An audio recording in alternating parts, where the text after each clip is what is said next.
Hello दोस्तों, स्वागत है आपके अपने चैनल स्टैंड बीपीएससी में। दोस्तों आज हम लोग 66 बीपीएससी का जो पेपर हुआ था 14/2/2021 को, चूँकि पहला जो पेपर हुआ था दोस्तों वो क्या हुआ था, कैंसिल हो गया था। जैसे 67 बीपीएससी में हुआ था उसी तरह 66 बीपीएससी में भी हुआ था। 2 बार एग्ज़ाम हुआ था क्योंकि पेपर लीक हो गया था, इस वजह से।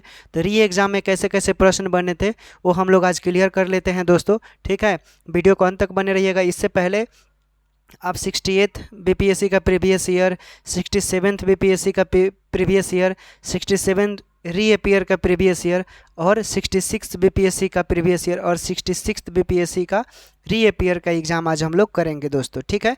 इतने पहले 3-4 वीडियो हो चुके हैं प्रीवियस ईयर का, वो आप देख लीजिएगा। एडिटोरिया प्रीवियस ईयर का प्लेलिस्ट बना होगा, उसमें आप जाकर देख सकते हैं। चैनल पर नए होंगे तो सब्सक्राइब कीजिएगा, लाइक कमेंट शेयर ज़रूर कीजिएगा और अपना सुझाव दीजिएगा, ठीक है। चलिए हम लोग आज का सेशन शुरू करते हैं। देखिए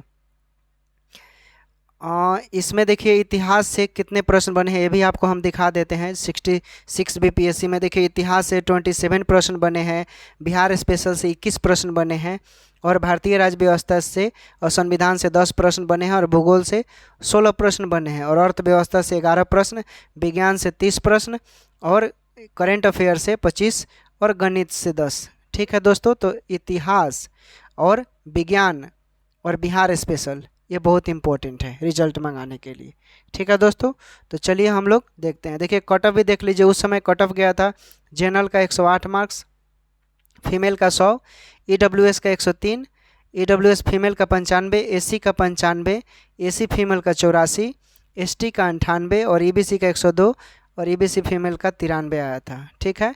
कैटेगरी में कट ऑफ देखिए बीसी का 104 गया है, बीसी फीमेल का, ये सब है, देख लीजिएगा आप। चलिए हम लोग अब सवाल पर आते हैं। पहला क्वेश्चन है दोस्तों कि प्रथम मानव जीवाश्म भारत के किस नदी घाटी से प्राप्त हुआ है। तो दोस्तों ये नर्मदा घाटी से प्राप्त हुआ है, ठीक है। नर्मदा घाटी को विश्व की सबसे प्राचीन घाटी माना जाता है और सबसे पहले मानव जीवाश्म का साक्ष्य इसी नदी घाटी के हथनौरा से प्राप्त हुआ है। नर्मदा वैली एक पुस्तक है, वहाँ से कल्चर एंड सॉरी माफ़ कीजिएगा सिविलाइजेशन में इसकी बारे में जानकारी मिलती है, ठीक है दोस्तों। अगला प्रश्न देखिए। अगला प्रश्न है कि भारत में पहले साम्राज्य की स्थापना किस शासक के द्वारा की गई थी। तो ये चंद्रगुप्त मौर्य के द्वारा की गई थी, ठीक है, चंद्रगुप्त मौर्य के द्वारा। अगला प्रश्न देखिए। अगला प्रश्न है दोस्तों बुद्ध की प्राचीनतम प्रतिमा किस शैली में प्राप्त हुई है। किस शैली में। तो ये गांधार शैली में प्राप्त हुई है दोस्तों, ठीक है। बुद्ध की सबसे प्राचीन मूर्ति का निर्माण गांधार कला शैली के अंतर्गत ही हुआ है और गांधार कला शैली को हिंद यूनानी कला शैली के नाम से भी जाना जाता है, याद रखिएगा। अगला प्रश्न देखिए। देखिए कभी कभी प्रश्न बनता है, तो ये रोमन और कला शैली यूनानी तथा रोमन शैली में इसके बारे में निर्माण किया गया है। कनिष्क के शासनकाल में गांधार शैली का अधिक विकास हुआ था, यह भी प्रश्न याद रखिएगा, पूछता है। किस अभिलेख में कलिंग विजय का वर्णन मिलता है। किस अभिलेख में। तो देखिए जान लीजिए, सम्राट अशोक के 13वें अभिलेख में मिलता है, ठीक है, जो कि ऑप्शन में नहीं है, तो इनमें से अधिक हो जाएगा, इनमें से कोई नहीं होगा, ठीक है। अगला प्रश्न देखिए। अगला प्रश्न है कि सन 1565 में कौन सा प्रसिद्ध युद्ध हुआ था। तो तालीकोटा का युद्ध हुआ था। 1565 में तालीकोटा का युद्ध हुआ था, ठीक ना। विजयनगर साम्राज्य के बीच लड़ा गया था, बहमनी समाज और विजयनगर साम्राज्य के बीच लड़ा गया था और यह युद्ध राक्षस तंगरी नामक स्थान पर हुआ था। कहाँ। राक्षस तंगरी नामक स्थान पर हुआ था दोस्तों। अगला प्रश्न देखिए। अगला प्रश्न है कि सल्तनत काल में सार्वजनिक वितरण प्रणाली किसने प्रारंभ किया था। तो दोस्तों सल्तनत काल में आपको भी पता होगा अलाउद्दीन खिलजी ने प्रारंभ किया था। अलाउद्दीन खिलजी दिल्ली सल्तनत के खिलजी वंश का शासक था। खिलजी वंश का अलाउद्दीन खिलजी क्या था, शासक था। इसने सिकंदर सानी की उपाधि धारण की थी और इसके द्वारा बाजार नियंत्रण प्रणाली सार्वजनिक वितरण प्रणाली की शुरुआत की गई और इसका शासनकाल क्या था, 1296 से 1316, ठीक है। अगला प्रश्न देखिए। अगला प्रश्न है दीन इलाही किसके द्वारा प्रारंभ किया गया था। दीन इलाही किसके द्वारा प्रारंभ किया गया था। तो ये दोस्तों अकबर के द्वारा प्रारंभ किया गया था, ठीक है। दीन इलाही अकबर के द्वारा प्रारंभ किया गया था, 1582 ईस्वी में शुरू किया गया था। ठीक है।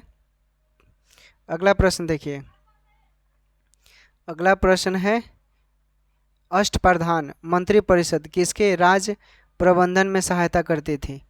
अष्टप्रधान मंत्रिपरिषद किसके राज प्रबंधन में सहायता करती थी? तो दोस्तों ये शिवाजी, ठीक ना, शिवाजी के राज प्रबंधन में ये सहायता करती थी। अगला प्रश्न है, अब देख लेते हैं आधुनिक भारत से कितने प्रश्न बने हैं। भारत का प्रथम गवर्नर जनरल कौन था? भारत का प्रथम गवर्नर जनरल कौन था? तो देखिए, भारत का पहला governor general Lord William Bentinck था। लॉर्ड विलियम बेंटिक जो कि ऑप्शन में नहीं है दोस्तों। और आपको पता है कि 1833 के एक्ट के द्वारा बंगाल के गवर्नर जनरल को भारत का गवर्नर जनरल कहा जाने लगा। इसके शासनकाल मतलब 1828 से लेकर 35 तक था ये गवर्नर। और इसी के द्वारा अन्य सामाजिक सुधार जैसे शैक्षणिक सुधार कार्य किए गए थे। 1829 में सती प्रथा का अंत किया गया राजा राम मोहन राय के प्रयास से। याद रखिएगा ये सब। अगला प्रश्न देखिए, अगला प्रश्न है भारत में ब्रिटिश साम्राज्य का संस्थापक कौन था? तो दोस्तों ये रॉबर्ट क्लाइव था। ठीक है, सी राइट आंसर हो जाएगा। ठीक ना। इसके समय 23 जून 1757 का प्लासी का युद्ध जीतने पर मतलब इसको बहुत ब्रिटिश साम्राज्य ने उपाधि दिया था, सम्मानित भी किया था इसे। उसके बाद देखिए 1857 ईस्वी की क्रांति सर्वप्रथम कहाँ से प्रारंभ हुई थी? तो दोस्तों ये मेरठ से प्रारंभ हुआ था।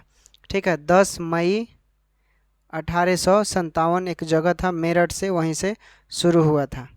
अगला प्रश्न देखिए, अगला प्रश्न है मुंडा विद्रोह का नेता कौन था? तो ये बिरसा मुंडा था दोस्तों। वेरी सिंपल, मुंडा विद्रोह पता हो गया। और इस विद्रोह का विस्तार क्षेत्र दक्षिण बिहार से लेकर झारखंड तक था दोस्तों। कहाँ तक था? दक्षिण बिहार से लेकर झारखंड तक। और इस विद्रोह को उलगुलान विद्रोह भी कहा जाता है, याद रखिएगा। आर्य समाज की स्थापना किसने किया था? तो ये दयानंद सरस्वती ने किया था।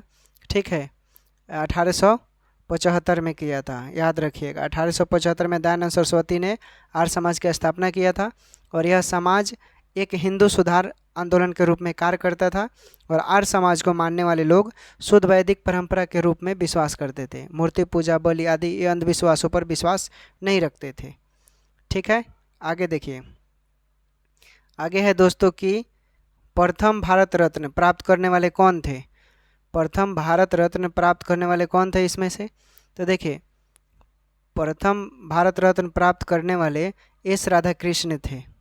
ऑप्शन में देखिए है एस राधाकृष्ण। भारत रत्न देश का सर्वोच्च नागरिक सम्मान है, आपको भी पता है, जिसकी शुरुआत 1954 में किया गया दोस्तों। कब किया गया? 1954 में। और भारत रत्न से सम्मानित भारत के प्रथम व्यक्ति कौन थे? तो डॉक्टर एस राधाकृष्ण थे। ये भारत के पहले उपराष्ट्रपति और दूसरे राष्ट्रपति भी रह चुके हैं। इनके जन्म दिवस पर 5 सितंबर के अवसर पर शिक्षक दिवस के रूप में प्रतिवर्ष मनाया जाता है। भारतीय राष्ट्रीय कांग्रेस के द्वितीय मुस्लिम अध्यक्ष कौन थे? तो ये रहीमतुल्लाह मोहम्मद सयानी थे। रहीमतुल्लाह मोहम्मद सयानी थे दोस्तों। भारतीय राष्ट्रीय कांग्रेस की स्थापना की बात करेगा तो क्या बोलेंगे? 28 दिसंबर 1885। ठीक ना। और इसके प्रथम अध्यक्ष WC बनर्जी थे। कांग्रेस के प्रथम मुस्लिम अध्यक्ष बदरुद्दीन तैयबजी थे, जिन्होंने 1887 के मद्रास अधिवेशन की अध्यक्षता की थी। कांग्रेस के दूसरे मुस्लिम अध्यक्ष रहीमतुल्लाह सयानी थे, जिन्होंने 1896 में अधिवेशन की अध्यक्षता की थी। आगे देखिए, आगे है दोस्तों आपका प्रश्न कि सन 1902 ईस्वी में लॉर्ड कर्जन ने 2 भारतीय सदस्यों को सम्मिलित करते हुए एक विश्वविद्यालय आयोग का गठन किया था। वे कौन थे? तो देखिए, ये थे दोस्तों सैयद हुसैन बिलग्रामी और न्यायमूर्ति गुरुदास बनर्जी। सैयद हुसैन बिलग्रामी और न्यायमूर्ति गुरुदास। देखिए डी नंबर में दिया हुआ है। अगला प्रश्न देखिए, अगला प्रश्न है दोस्तों पूना सार्वजनिक सभा की स्थापना की गई थी? तो 1870 ईस्वी में महादेव गोविंद रनाडे के द्वारा किया गया था। 1870 ईस्वी में महादेव गोविंद रनाडे के द्वारा किया गया था। देखिए बी नंबर में है। भारतीय राष्ट्रीय कांग्रेस के द्वितीय सम्मेलन में कितने मुस्लिम प्रतिनिधियों ने भाग लिया था? तो दोस्तों ये 43 थे। कितने थे? 43। भारतीय राष्ट्रीय कांग्रेस के दूसरे अधिवेशन का आयोजन कलकत्ता में किया गया था, जिसकी अध्यक्षता दादा भाई नौरोजी ने किया था। किसने किया था? दूसरी अध्यक्षता कांग्रेस की दादा भाई नौरोजी ने किया था। और इस अधिवेशन में कुल 431 सदस्य भाग लिए थे, जिसमें मुस्लिम प्रतिनिधि से 33 थे। ठीक है, मुस्लिम से कितने थे? 33। अगला प्रश्न देखिए, अगला है चंपारण आंदोलन मुख्यतः किसके विरोध में हुआ था? तो ये नकदी फसल को लेकर हुआ था। किसके लिए हुआ था? नकदी फसल के लिए। अगला प्रश्न देखिए, अगला प्रश्न है दोस्तों कि 1885 ईस्वी में WC बनर्जी द्वारा इंगित भारतीय राष्ट्रीय कांग्रेस के निम्न उद्देश्यों में से कौन सा सही नहीं है? तो देखिए, भारतीय राष्ट्रीय कांग्रेस के प्रथम अधिवेशन की अध्यक्षता कब किया गया? 1885 में किया गया WC बनर्जी के द्वारा। और इस अधिवेशन में कांग्रेस के निम्न उद्देश्य क्या थे? कि देश के हितों की रक्षा करने वाले भारतीयों के बीच संपर्क होना चाहिए और मित्रता बढ़ना चाहिए, और देशवासियों में जाति संप्रदाय की भावना को दूर करना होगा, और उनमें राष्ट्रीय एकता भावना को बढ़ाना होगा। तो देखिए, ये नंबर भी ऑप्शन सही है। ये राष्ट्रीय एकता बढ़ाना भी से 1 से अधिक हो जाएगा दोस्तों।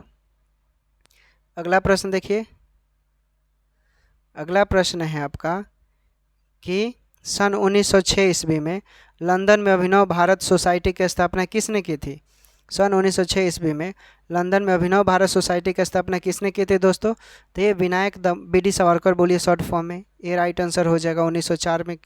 1904 में इन्होंने अभिनव भारत की स्थापना की थी। हम 1906 में लंदन में अभिनव भारत की स्थापना की थी। उसके बाद देखिए, उसके बाद है दोस्तों कि भारत छोड़ो आंदोलन के दौरान बकरी का टापू में अखिल भारतीय आज़ाद रास्ता का गठन किया गया था। भारत छोड़ो आंदोलन के दौरान बकरी का टापू में अखिल भारतीय आज़ाद रास्ता का गठन किया गया था। तो ये जयप्रकाश नारायण ने किया था। किसने किया था दोस्तों? जयप्रकाश नारायण ने। उसके बाद मुस्लिम लीग ने अपना वार्षिक अधिवेशन नियमित रूप से आरंभ किया था। मुस्लिम लीग ने अपना वार्षिक अधिवेशन नियमित रूप से आरंभ किया था। कब किया था? तो देखिए, अखिल भारतीय, ध्यान से सुनिएगा, अखिल भारतीय मुस्लिम लीग की स्थापना आपको पता है 30 दिसंबर 1906 को हुआ था। ठीक ना, जो कि ऑप्शन में तो है नहीं। ठीक ना, यहाँ पर मुस्लिम लीग ने अपना वार्षिक अधिवेशन नियमित रूप से आरंभ किया था, वो पूछा है। ठीक ना, तो इस अधिवेशन के पहली वार्षिक अधिवेशन नियमित रूप से 1908 में मनाया गया दोस्तों। अमृतसर में मनाया गया था। कहाँ? अमृतसर में। और मुस्लिम लीग ने पहला अध्यक्ष आगा खान थे। मुस्लिम लीग के पहले अध्यक्ष जो थे वो कौन थे दोस्तों? आगा खान थे। ठीक है, आगा खान थे। और इसका मुख्यालय लखनऊ में था। तो ऑप्शन में से इनमें से कोई नहीं हो जाएगा, चूँकि 1908 में था तो ऑप्शन नहीं है। अगला प्रश्न, जर्मनी के समर्थन से काबुल में राजा महेंद्र प्रताप सिंह के नेतृत्व में अंतरिम सरकार का गठन हुआ था। क्या हुआ था? गठन हुआ था दोस्तों। देखिए, राजा महेंद्र प्रताप सिंह के नेतृत्व में काबुल में अंतरिम सरकार का गठन हुआ था। कहाँ? काबुल में। और उस समय प्रथम विश्व युद्ध चल रहा था। 1915 का समय था, चूँकि प्रथम विश्व युद्ध 14 से 18 का सेशन है। और इसी बीच में 1915 में ये इसका गठन हुआ। राजा महेंद्र प्रताप सिंह को आर्यन पेशवा के नाम से जाना जाता है। राजेंद्र महेंद्र प्रताप को आर्यन पेशवा के नाम से भी जाना जाता है। अगला प्रश्न देखिए, अगला प्रश्न है तेभागा आंदोलन सन 1946 ईस्वी में बंगाल में आरंभ हुआ। तेभागा आंदोलन सन 1946 ईस्वी में बंगाल में आरंभ हुआ। किसके नेतृत्व में हुआ था दोस्तों? तो ये हुआ था किसान सभा के नेतृत्व में। किसके? किसान सभा के नेतृत्व में हुआ था। अगला प्रश्न देखिए, अगला प्रश्न है कि किसने कहा जब तक यह तीसरी शक्ति अथवा इंग्लैंड यही है, हमारे सांप्रदायिक मतभेद हमें परेशान करते रहेंगे। ठीक ना, क्या करते रहेंगे? परेशान करते रहेंगे। ठीक है, तो देखिए, परेशान करते रहेंगे, चूँकि ये सभी इनमें से 1 से अधिक हो जाएगा। जब तक यह तीसरी शक्ति अथवा इंग्लैंड यही है, हमारे सांप्रदायिक मतभेद हमें परेशान करते रहेंगे। किसने कहा था? इसमें से किसने कहा था? तो देखिए, BPSC आयोग ने इसका आंसर दिया है ई। इनमें से कोई नहीं आया 1 से अधिक। ठीक है, अगला प्रश्न देखिए, अगला प्रश्न है 1934 ईस्वी में कांग्रेस सोशलिस्ट पार्टी की स्थापना की गई थी। तो देखिए, एक कांग्रेस सोशलिस्ट पार्टी की स्थापना जयप्रकाश नारायण और आचार्य नारायण देव के द्वारा किया गया था। जयप्रकाश नारायण और आचार्य नारायण देव के द्वारा किया गया था। अगला प्रश्न देखिए, अगला प्रश्न है बिहार का कौन सा शहर 5 पहाड़ियों से घिरा है? बिहार का कौन सा शहर? तो देखिए राजगीर जो है ना, चूँकि यह मगध साम्राज्य की पहली राजधानी थी और यह 5 पहाड़ियों से घिरा हुआ था, इनमें से कोई नहीं हो जाएगा क्योंकि ऑप्शन में नहीं है राजगीर। भारत के प्रथम राष्ट्रपति डॉक्टर राजेंद्र प्रसाद किस राज्य से थे? तो ये तो बहुत ही आसान है दोस्तों, आपको भी ऑप्शन में पता चल गया होगा, ये बिहार से थे। बिहार के सिवान के जीरादेई में पड़ता है। अगला प्रश्न देखिए। अगला प्रश्न है दोस्तों कि बिहारी छात्र सम्मेलन का 16वां अधिवेशन कहाँ हुआ था? तो दोस्तों ये हजारीबाग में हुआ था। हजारीबाग कहाँ दोस्तों, आप बताइएगा कमेंट कर कर, ठीक है। भारत के स्वतंत्रता आंदोलन में छात्रों का योगदान अतुलनीय रहा, ठीक ना।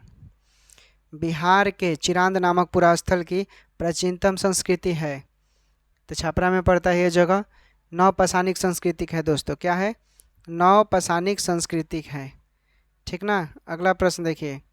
अगला प्रश्न है कि बाबा ठाकुरदास ने पटना में किस सोसाइटी की स्थापना की थी? बाबा ठाकुरदास ने पटना में किस सोसाइटी की स्थापना की थी? बाबा ठाकुरदास ने पटना में किस सोसाइटी की स्थापना की थी बताइए? तो ये दोस्तों किया था रामकृष्ण मिशन सोसाइटी, ठीक ना। रामकृष्ण मिशन सोसाइटी की स्थापना की थी, ठीक है। अगला प्रश्न देखिए। अगला प्रश्न है कि स्वतंत्रता के पश्चात बिहार का प्रथम राज्यपाल कौन था? स्वतंत्रता के बाद बिहार का प्रथम राज्यपाल कौन था? तो ये जयराम दास दौलत राम था। जयराम दास दौलत राम था दोस्तों, ठीक ना, जयराम दास दौलत राम। उसके बाद वर्ष 2011 में बिहार के कितने ज़िलों में 10 लाख से कम जनसंख्या थी? वर्ष 2011 में बिहार के कितने ज़िलों में 10 लाख से कम जनसंख्या थी? तो दोस्तों ये 3, ठीक ना। 2011 का जनगणना के अनुसार बात करें तो शिवहर शेखपुरा और लखीसराय है, 10 लाख से कम है शिवहर शेखपुरा लखीसराय। अगला प्रश्न देखिए। अगला प्रश्न है बिहार में निम्नलिखित में से किस अनाज का प्रति हेक्टेयर उत्पादन सबसे अधिक है? प्रति हेक्टेयर उत्पादन सबसे अधिक है कहाँ पर दोस्तों? तो मतलब बिहार में पूछ रहा है कौन से अनाज का, तो आपका हो जाएगा मक्का, ठीक ना। मक्का का सबसे ज़्यादा हो जाएगा 38.46 लाख हेक्टेयर। अगला प्रश्न देखिए। बिहार में मछली उत्पादन करने वाले अग्रणी जिले हैं, कौन हैं? तो मधुबनी और दरभंगा है दोस्तों। मधुबनी और दरभंगा मछली उत्पादन में पहले स्थान पर है। उत्पादन क्षेत्र की दृष्टि से बिहार में शीर्ष श्रेणी की दालें कौन सी है? कौन सी है दोस्तों? तो ये मूंग और मसूर है। मूंग और क्या है दोस्तों? मसूर है, ठीक है। अगला प्रश्न देखिए। अगला प्रश्न है आपका कि बिहार में गन्ना उत्पादन में अग्रणी जिला कौन है? बिहार में गन्ना उत्पादन में अग्रणी जिला कौन है दोस्तों? तो ये पश्चिमी चंपारण है, ठीक ना। कौन है? पश्चिमी चंपारण गन्ना उत्पादन में। अगला प्रश्न देखिए। अगला प्रश्न है बिहार के किस जिले में सबसे अधिक नहर सिंचित क्षेत्र है? सबसे अधिक नहर तो ये रोहतास में है सिंचित क्षेत्र दोस्तों, ठीक ना। अगला प्रश्न देखिए। अगला प्रश्न है कि बिहार के वे जिले कौन से हैं जिनमें 2001 और 2011 में क्रमशः सबसे कम ग्रामीण महिला साक्षरता दर थी? बिहार के वे जिले कौन से हैं जिनमें 2001 और 2011 क्रमशः सबसे कम ग्रामीण महिला साक्षरता थी? तो दोस्तों 2001 में किशनगंज था और 2011 में सहरसा था, ठीक ना। 2001 में किशनगंज नहीं, ये नहीं होगा, डी में देखिए किशनगंज और 2011 में सहरसा दिया हुआ, तो डी राइट आंसर। बिहार अर्थव्यवस्था के विकास दर 2018-19 में स्थिर कीमतों पर क्या था उसका कीमत? तो 10.53 था, 10.53 था 2018-19 में। अगला प्रश्न देखिए दोस्तों। प्रीवियस ईयर का क्वेश्चन देखकर पता चल जाएगा क्योंकि बीपीएससी में प्रीवियस ईयर का क्वेश्चन बहुत रहता है। बिहार राज्य का सकल राज्य मूल्य वर्धित में कृषि और संबंध क्षेत्रों का योगदान वित्तीय वर्ष 2017 से 18 में डैश था, कितना था दोस्तों? तो ये दोस्तों था देखिए 22% था, जो कि ऑप्शन में नहीं है। कितना था? 22%। अगला देखिए वर्ष 2019 में बिहार राज्य में बिजली की क्षमता की उपलब्धता क्या थी? क्या थी दोस्तों? तो 4767 था, 4767 मेगावाट था, समझ गए। आगे देखिए। आगे प्रश्न है आपका किस खाद्यान्न उत्पादन के लिए बिहार को कृषि कर्मण पुरस्कार 2017 से 18 में मिला था? तो दोस्तों ये मिला था गेहूं के लिए कृषि कर्मण पुरस्कार, ठीक ना। अगला प्रश्न देखिए। अगला प्रश्न है कुंवर सिंह जगदीशपुर में कब प्रविष्ट हुए? तो 22 अप्रैल 1858 को, 22 अप्रैल 1858 को ये प्रविष्ट हो गए दोस्तों। 1904 में देवघर में गोल्डन लीग की स्थापना ब्रिटिश का बहिष्कार और स्वदेशी आंदोलन के प्रगति के लिए की गई। कब की गई? 1904 के देवघर में। तो दोस्तों कहाँ किया गया था ये? तो ये बिहार में किया गया था, ठीक है, बिहार में। अगला प्रश्न देखिए, अगला प्रश्न है सन 1875 ईस्वी में बिहार हेराल्ड आरंभ किया था। सन 1875 ईस्वी में बिहार हेराल्ड आरंभ किया था दोस्तों। तो ये बाबू गुरु प्रसाद सेन ने किया था, बाबू गुरु प्रसाद सेन ने किया था। अगला प्रश्न है बिहार में प्रथम समेकित चेक पोस्ट कब स्थापित किया गया था? बिहार में प्रथम समेकित चेक पोस्ट कब स्थापित किया गया था? तो किया गया था 2018 ईस्वी में, ठीक है, 2018 ईस्वी में। अगला प्रश्न देखिए, अगला प्रश्न है कि जानवरों के प्रति क्रूरता की रोकथाम को भारतीय संविधान की किस सूची में रखा गया था?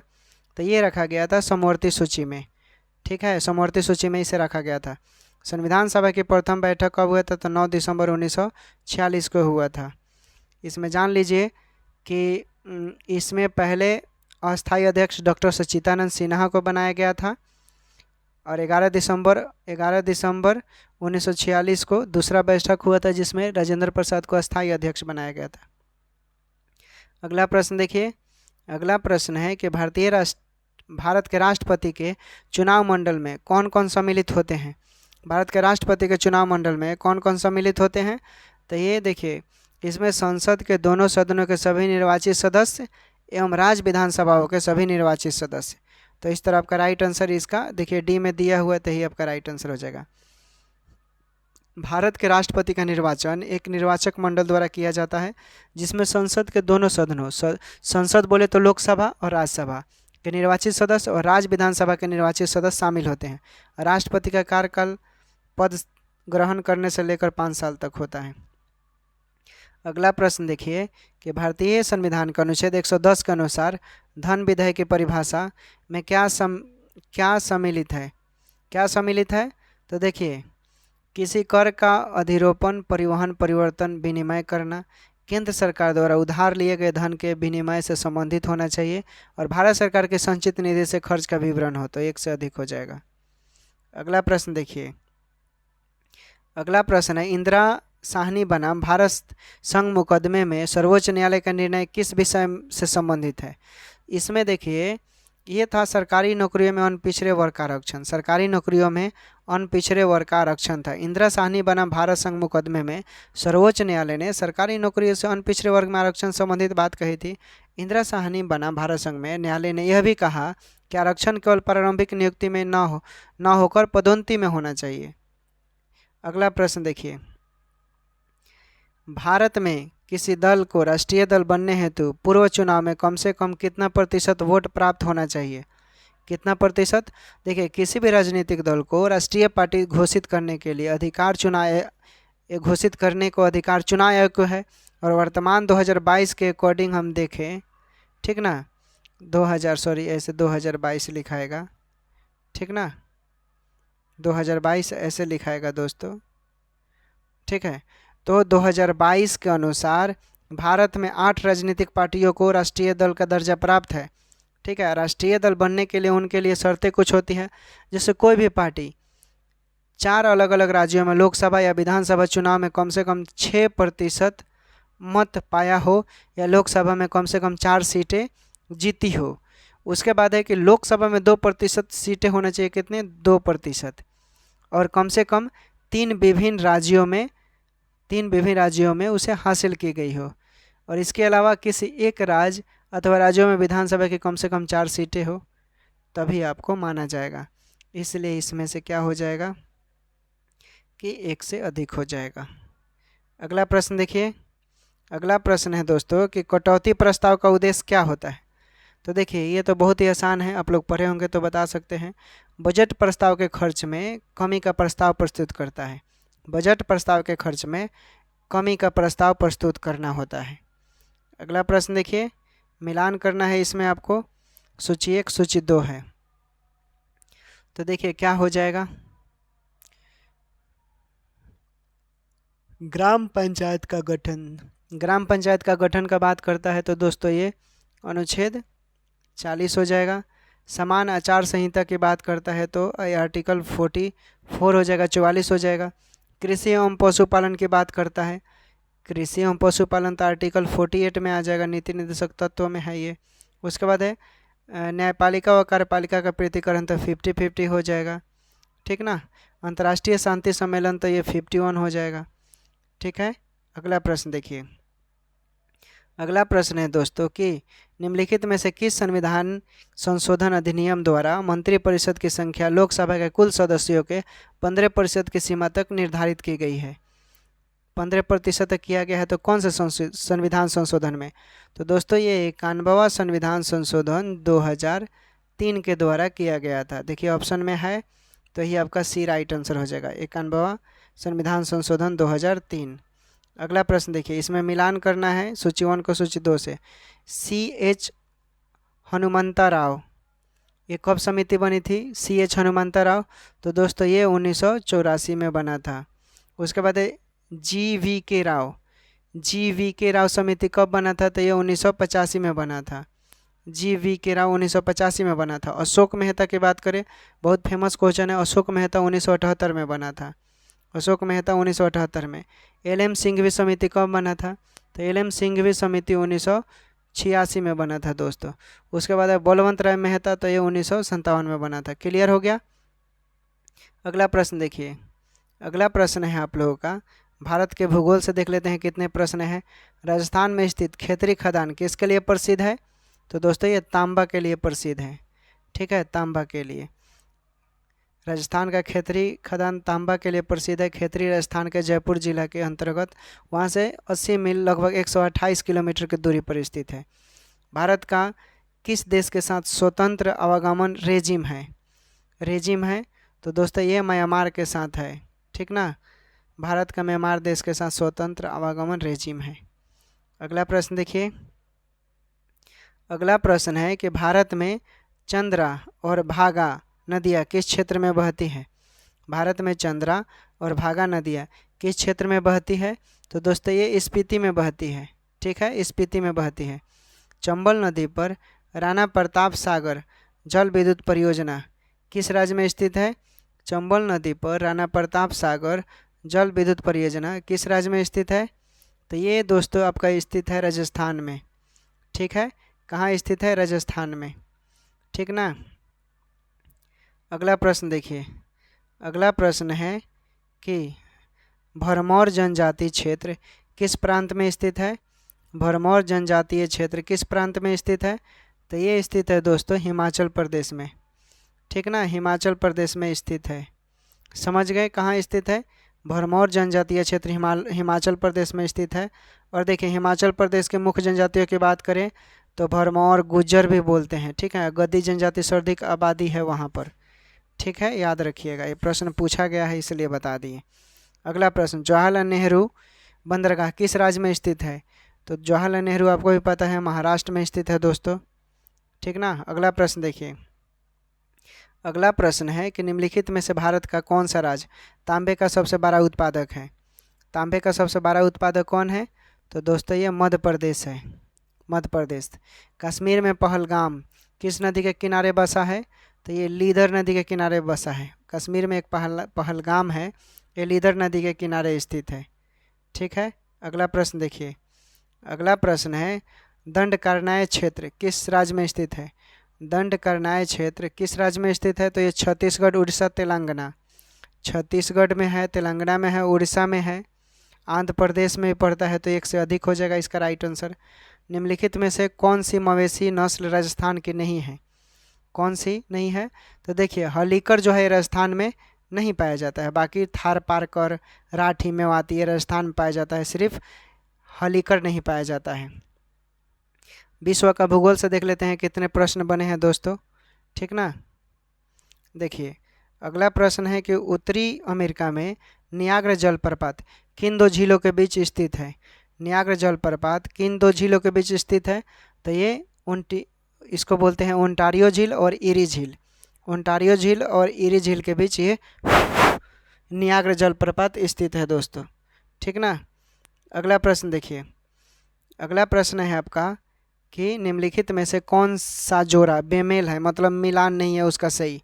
तो देखिए इसमें उपयुक्त में से अगर आप ध्यान से देखिए मसाई जो है ये दोस्तों मध्य अफ्रीका यानी दक्षिण, इसमें मसाई जो मध्य पूर्वी अफ्रीका बोल रहा है, चूँकि मध्य पूर्वी नहीं, इसको हम दक्षिण सूडान, केन्या, तंजानिया भी बोलते हैं, इसलिए भी आपका सही नहीं है। सकाई का मलेशिया दिया है। देखिए सकाई का मलेशिया बोलना उचित नहीं होगा, ये थाईलैंड में भी होता है, म्यांमार में भी होता है, अमाल्या प्रायद्वीपीय में भी होता है, तो ये भी क्या है, बेमेल नहीं है। ठीक है, ये बेमेल नहीं है दोस्तों। उसके बाद है कि बेडोइन से अरबी प्रायद्वीप। तो देखिए बेडोइन से अरबी प्रायद्वीप दोस्तों ये भी क्या है, बेमेल है। ठीक है, तो इसमें से एक से अधिक राइट आंसर हो जाएगा। ठीक है, क्योंकि इसमें पूछ रहा है कि जोड़ा बेमेल है। ठीक है, तो सभी बेमेल है दोस्तों। ठीक है, क्योंकि सब सही है, ठीक ना, सब सही है, चूँकि एक भी बेमेल नहीं है तो इनमें से कोई नहीं हो जाएगा, बाकी सब सही है।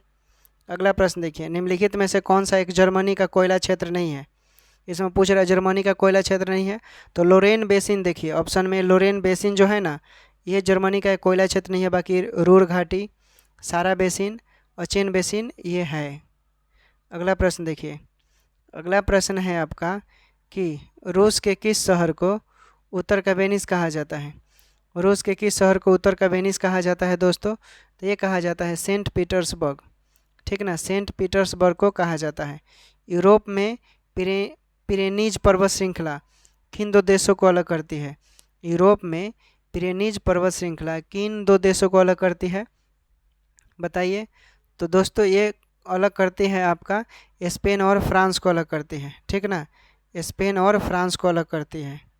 अगला प्रश्न है आपका कि ओडु प्रवाल भित्ति किस महासागर में स्थित है। ओडु प्रवाल भित्ति किस महासागर में स्थित है, तो ये भारतीय महासागर के बीच स्थित है। ठीक है, ओडु प्रवाल भित्ति भारतीय महासागर के बीच स्थित है। अगला प्रश्न देखिए, अगला प्रश्न है आपका वर्ल्ड इकोनॉमिक आउटलुक इंडेक्स कौन प्रकाशित करता है। वर्ल्ड इकोनॉमिक आउटलुक, तो ये दोस्तों प्रकाशित करता है IMF। ठीक ना, IMF प्रकाशित करता है। वर्ल्ड इकोनॉमिक आउटलुक कौन प्रकाशित करता है, IMF। IMF की स्थापना कब किया गया, 1994 में किया गया। मुख्यालय कहाँ है, वाशिंगटन DC, वाशिंगटन DC में पड़ता है। ठीक है, अगला प्रश्न देखिए, निम्नलिखित में से कौन सी एक सकल घरेलू उत्पाद GDP गणना करने की विधि नहीं है। तो देखिए हौसमान लागत जो विधि है, हौसमान लागत विधि ये नहीं है GDP गणना करने की विधि, बाकी उत्पाद विधि, आय विधि, व्यय विधि ये है। ठीक ना, अगला प्रश्न देखिए, भारत में राष्ट्रीय आय का आंकड़ा जिसे डेटा बोलते हैं निम्नलिखित में से कौन सा कार्यालय या संस्थान जारी करता है। कौन सा करता है, तो इसे करता है CSO। ठीक है, CSO जारी करता है भारत में राष्ट्रीय आय का आंकड़ा। उसके बाद देख लेते हैं अगला प्रश्न। अगला प्रश्न है, उसके बाद है आपका, उसके बाद अगला प्रश्न आयुष्मान सहकार योजना के बारे में कौन सा कथन सत्य नहीं है। कौन सा कथन सत्य नहीं है, तो देखिए इसमें भारत के वित्त मंत्रालय ने यह योजना शुरू की, यही कथन आपका सही नहीं है। यह योजना भारत के वित्त मंत्रालय ने शुरू नहीं किया है। आयुष्मान सहकार योजना का मुख्य उद्देश्य है कि ग्रामीण क्षेत्रों में स्वास्थ्य सेवाओं और सुविधाओं के बुनियादी ढांचे को मजबूत किया जाए और इस कार्यक्रम को राष्ट्रीय सहकारी विकास निगम के द्वारा पूरा किया जाए। ठीक ना, जिसे पूरा भी किया जा रहा है। और इस योजना के अंतर्गत ग्रामीण क्षेत्रों में अस्पताल, मेडिकल कॉलेज खोलने की ऋण सहकारी ब्याज पर उपलब्ध कराया भी जा रहा है।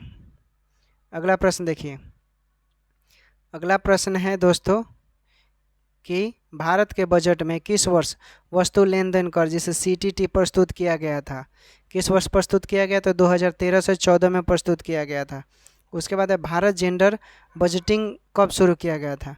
भारत जेंडर बजटिंग कब शुरू किया गया था? तो ये 2005 से 6 में किया गया था। केंद्रीय बजट 2005 से 6 में किया गया था। अगला प्रश्न देखिए, अगला प्रश्न है कि पीएम केयर्स कोष के बारे में कौन सा कथन असत्य है? पीएम केयर्स कोष के बारे में कौन सा कथन असत्य है? तो ये है दोस्तों, देखिए जो कथन है ना, ट्रस्टी नियुक्त किया गया कोई भी व्यक्ति निःशुल्क रूप से कार्य करेगा, तो ये सही है। मतलब ये क्या है दोस्तों, ये जुड़े हुए हैं, ठीक है, जुड़ा हुआ है। इस कोष में पूरी तरह से व्यक्ति और संगठनों से स्वैच्छिक मतलब इच्छा से आप योगदान दे सकते हैं, जो कि ये भी सही है। इसका प्राथमिक उद्देश्य किसी भी प्रकार की आपदा या संकट की स्थिति से निपटने या प्रभावितों को राहत प्रदान करना, तो ये भी सही है। इसे कोई बजटीय सहायता नहीं मिलती, तो ये भी सही है। तो दोस्तों इनमें से क्या हो जाएगा? कोई नहीं हो जाएगा, ठीक है। और सत्य पूछ रहा है, जो कि सभी सही है। अगला प्रश्न देखिए, अगला प्रश्न है कि भारत के राज्य को वर्ष 2018 से 19 के चावल उत्पादन के सही आरोही क्रम में सजाना है, ठीक है। तो देखिए 2018-19 के पूछ रहा है, तो उस समय पश्चिम बंगाल पहले स्थान पर, ठीक ना, पश्चिम बंगाल हो जाएगा 2018-19 की बात करें तो। उसके बाद हो जाएगा उत्तर प्रदेश, पश्चिम बंगाल, उत्तर प्रदेश, पंजाब, जो कि ऑप्शन में है ही नहीं, ठीक है। तो इनमें से कोई नहीं हो जाएगा। पश्चिम बंगाल, उत्तर प्रदेश, पंजाब हम लिख देते हैं।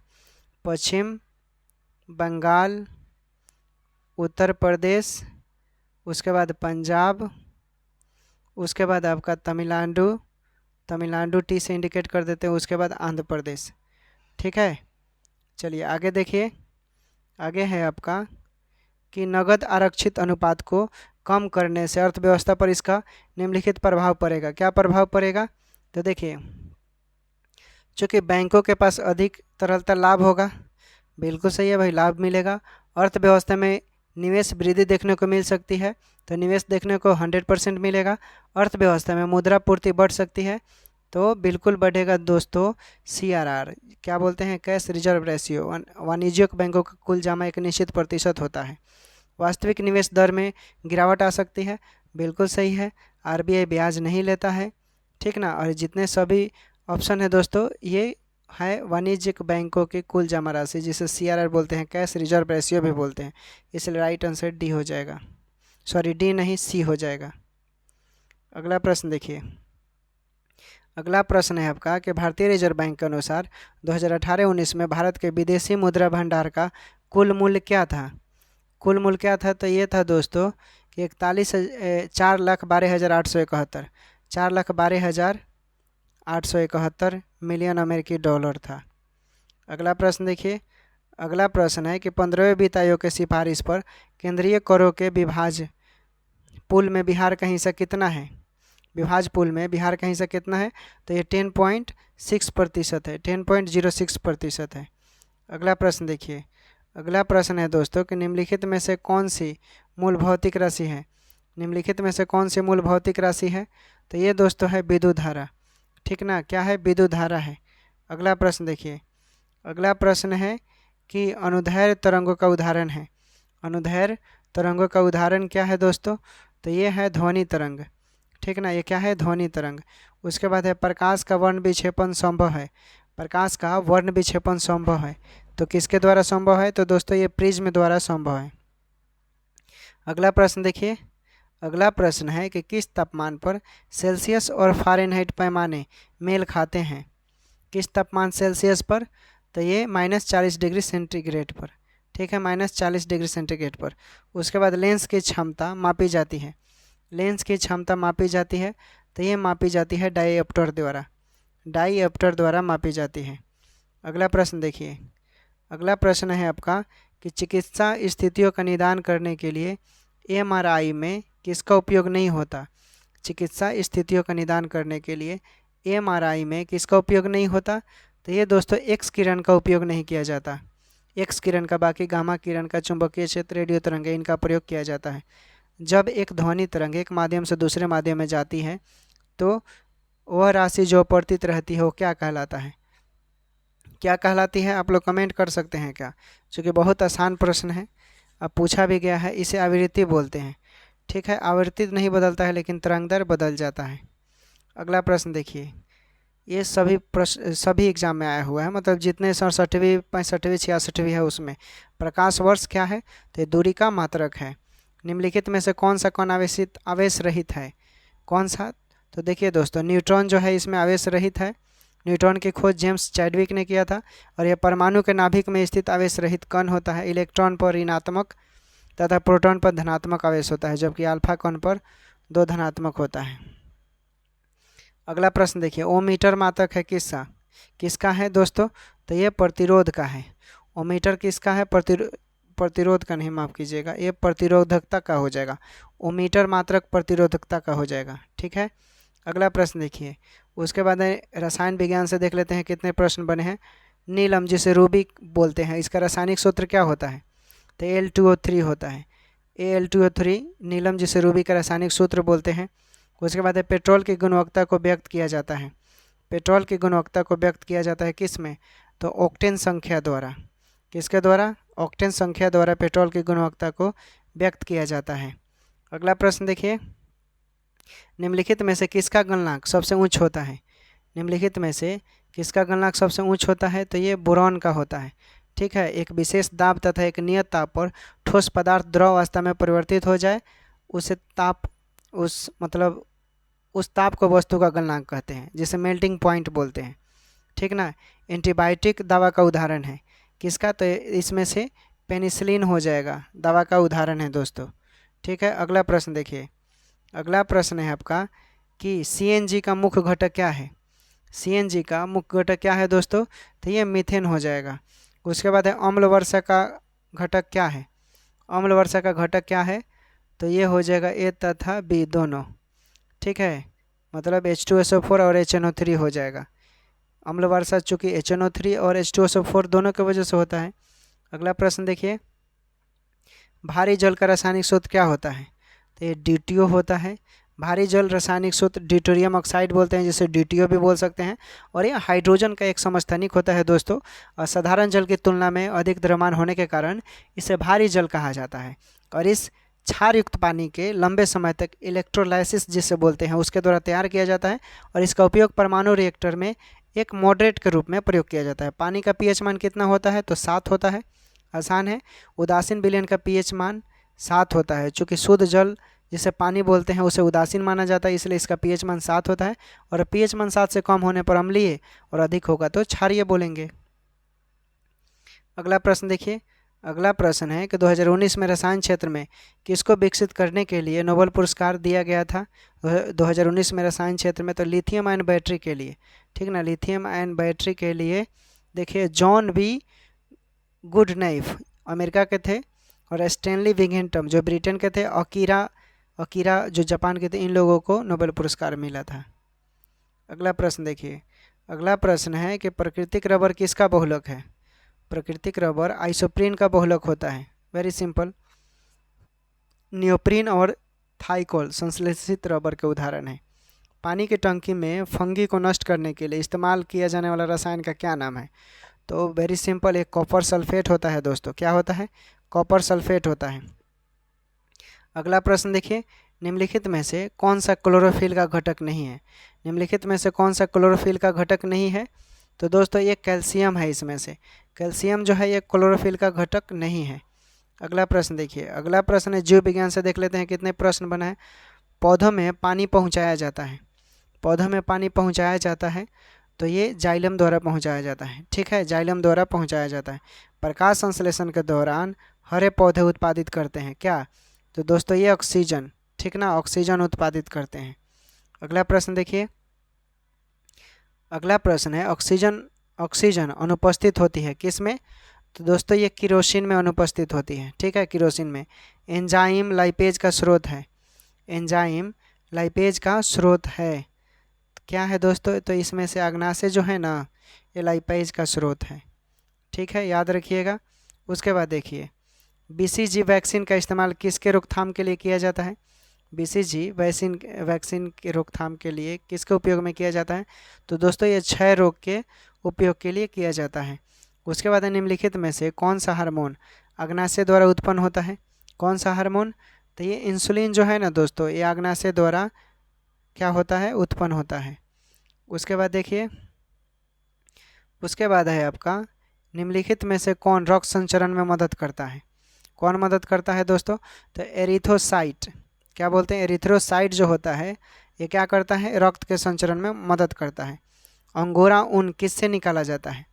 अंगोरा ऊन खरगोश से निकाला जाता है। अंगोरा ऊन किससे निकाला जाता है? तो खरगोश से निकाला जाता है। चूँकि घटना चक्र है तो ये 2000 हमको लग रहा है 18-19 का है, तो ये बीपीएससी में तो 2018-19 का नहीं पूछेगा। हालांकि मैं बता देता हूँ 4-5 इंपॉर्टेंट है, आप 2023 का करंट अफेयर कीजिएगा। कमला हैरिस का पैतृक गांव तमिलनाडु के किस जिले में स्थित है?